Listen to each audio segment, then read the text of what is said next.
52 సెంటీమీటర్ల వర్షపాతం నమోదవగా 25 సెంటీమీటర్లకు పైగా వర్షపాతం 23 ప్రాంతాల్లో నమోదైందని వాతావరణ శాఖ తెలిపింది. ఇక 20 సెంటీమీటర్లకు పైగా వాన 40 మండలాల్లో కురవగా 88 మండలాల్లో 11 నుంచి 20 సెంటీమీటర్ల మధ్య వర్షపాతం, 277 మండలాల్లో భారీ వర్షాలు, 199 మండలాల్లో మధ్యస్థ వర్షపాతం నమోదైనట్లు వెల్లడించింది.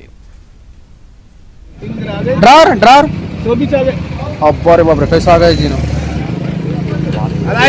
52 సెంటీమీటర్ల వర్షపాతం నమోదవగా 25 సెంటీమీటర్లకు పైగా వర్షపాతం 23 ప్రాంతాల్లో నమోదైందని వాతావరణ శాఖ తెలిపింది. ఇక 20 సెంటీమీటర్లకు పైగా వాన 40 మండలాల్లో కురవగా 88 మండలాల్లో 11 నుంచి 20 సెంటీమీటర్ల మధ్య వర్షపాతం, 277 మండలాల్లో భారీ వర్షాలు, 199 మండలాల్లో మధ్యస్థ వర్షపాతం నమోదైనట్లు వెల్లడించింది.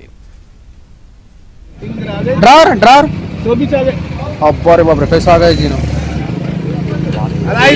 వర్షపాతం 23 ప్రాంతాల్లో నమోదైందని వాతావరణ శాఖ తెలిపింది. ఇక 20 సెంటీమీటర్లకు పైగా వాన 40 మండలాల్లో కురవగా 88 మండలాల్లో 11 నుంచి 20 సెంటీమీటర్ల మధ్య వర్షపాతం, 277 మండలాల్లో భారీ వర్షాలు, 199 మండలాల్లో మధ్యస్థ వర్షపాతం నమోదైనట్లు వెల్లడించింది. अब्बारे बाप रे कैसा आ गए जी